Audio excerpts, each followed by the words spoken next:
Michel Foucault fue un filósofo e historiador francés del siglo XX. A lo largo de su carrera, se dedicó a criticar de manera minuciosa el poder del Estado capitalista burgués moderno, incluyendo la policía, los tribunales, las prisiones, los médicos y los psiquiatras. Su objetivo era comprender el funcionamiento del poder y luego transformarlo hacia una utopía de tendencia marxista a anarquista. Aunque pasó la mayor parte de su vida en bibliotecas y seminarios, Foucault era un revolucionario convencido. Era muy popular en los círculos intelectuales de la élite parisina y admirado profundamente por Jean-Paul Sartre. Además, aún tiene un amplio seguimiento entre los jóvenes universitarios en diferentes partes del mundo. Sin embargo, Foucault provenía de un trasfondo privilegiado del que evitaba hablar, y trataba de evitar que los periodistas investigaran. Provenía de una familia excepcionalmente adinerada y de una larga estirpe de exitosos cirujanos en Poitiers, una ciudad en el centro oeste de Francia. Su padre, el doctor Foucault, personificaba todo lo que Michel detestaba de la Francia burguesa. Michel recibió una educación típica de clase alta, estudió en una prestigiosa escuela jesuita, fue monaguillo y sus padres esperaban que se convirtiera en médico. Sin embargo, Michel se distinguía de los demás chicos. Comenzó a autolesionarse y a pensar constantemente en el suicidio. Durante sus años universitarios, decoró su habitación con imágenes de tortura de Goya. A los 22 años intentó suicidarse y su padre lo obligó, en contra de su voluntad, a visitar al famoso psiquiatra Jean Dalai en el Hospital Saint-Anne de París. El médico diagnosticó acertadamente que gran parte de la angustia de Michel provenía de tener que ocultar su homosexualidad y en particular su interés en el sadomasoquismo extremo, debido a una sociedad censuradora. Poco a poco, Foucault se adentró en la escena clandestina gay de Francia. Se enamoró de un traficante de drogas y luego se involucró con un travesti. Durante largos periodos de sus 20 años vivió en el extranjero, en Suecia, Polonia y Alemania, donde sentía que su sexualidad estaría menos restringida. Mientras tanto, Foucault avanzaba en su carrera académica en Francia.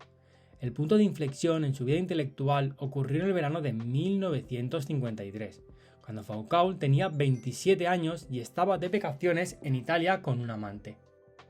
Allí encontró el libro de Nietzsche titulado Consideraciones intempestivas, que contenía un ensayo llamado Sobre los usos y abusos de la historia para la vida. En este ensayo, Nietzsche argumentaba en contra de la idea de que la historia debía ser leída de manera desinteresada para comprender el pasado. Nietzsche rechazó esto con furiosa ironía, afirmando que la única razón para estudiar la historia es desenterrar ideas, conceptos y ejemplos del pasado que puedan mejorar nuestra vida en la actualidad. Este ensayo liberó a Foucault intelectualmente de una manera sin precedentes. Inmediatamente cambió la dirección de su trabajo y decidió convertirse en un historiador filosófico particular, capaz de mirar hacia el pasado para ayudar a resolver las cuestiones urgentes de su época. 8 años después, estaba listo para publicar lo que se reconoce como su primera obra maestra, Historia de la locura en la época clásica.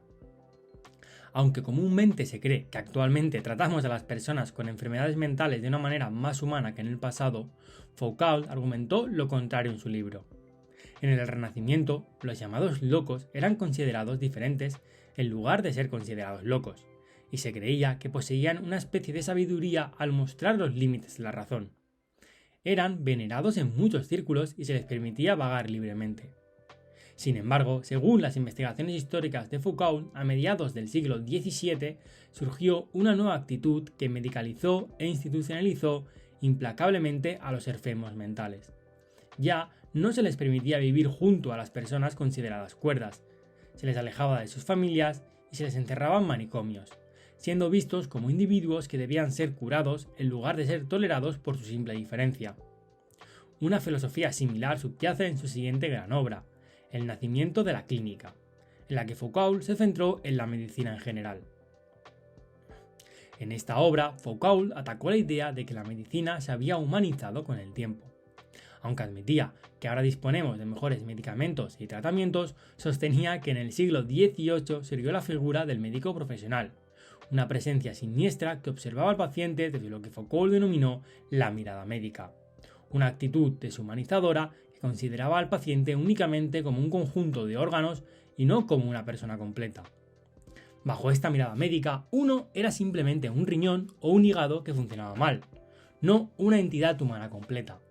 A continuación, Foucault abordó el tema de la disciplina y el castigo en su obra, Vigilar y castigar.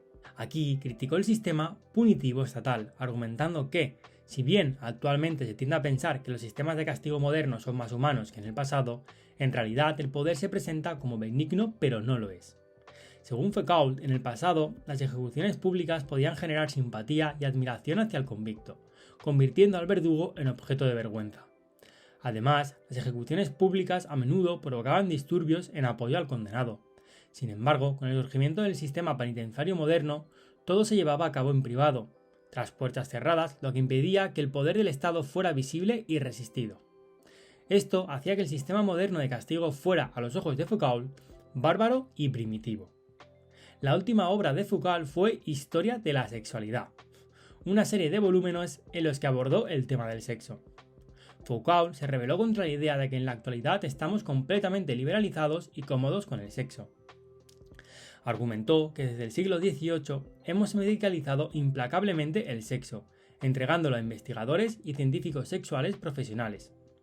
Foucault miraba con nostalgia a las culturas de la antigua Roma, China y Japón, donde percibía el dominio de lo que él llamaba ars erotic, arte erótico, que se centraba en cómo aumentar el placer sexual en lugar de simplemente comprenderlo y categorizarlo. Nuevamente, Foucault culpaba a la modernidad de fingir que había habido progreso cuando en realidad solo había habido una pérdida de espontaneidad e imaginación. Foucault escribió el último volumen de esta obra mientras luchaba contra el SIDA, enfermedad que contrajo en un bar gay de San Francisco.